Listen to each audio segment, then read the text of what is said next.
Guys কালকে ছিল 31 December আর আমরা কিন্তু বাড়িতেই পিকনিক করেছিলাম ছাদে। আর এই ঠান্ডাতে আমার ঠান্ডাও লেগে গেছে। আর কাকাদের বাড়ি যেহেতু 1 জানুয়ারি পুজো, তাই গান চলছে বলে ভয়েসটা হয়তো ক্লিয়ার আসছে না। আর এদিকে দেখো গরম গরম চিকেন পকোড়া আর নিজের হাতে বানানো স্পেশাল একটা চাটনি।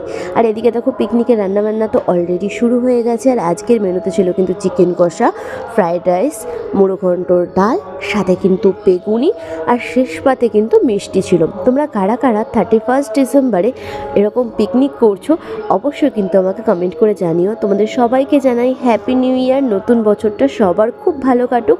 আর এদিকে দেখো আমি পুরো 12টার সময় একটা ফানুস উড়িয়ে দিলাম খুব ভয়তে ভয়তে। আর এদিকে দেখো বাজি ফাটাও তো শুরু হয়ে গেছে। তো নিউ ইয়ারের অনেক অনেক শুভেচ্ছা, ভালোবাসা রইল তোমাদের জন্য। আর এরকম নতুন নতুন মিনি ব্লগ দেখার জন্য অবশ্যই অর্পিতা ব্লগ সাবস্ক্রাইব করে আমার পাশে থেকো। তোমাদের সাথে দেখা হবে নেক্সট ব্লগে। টাটা।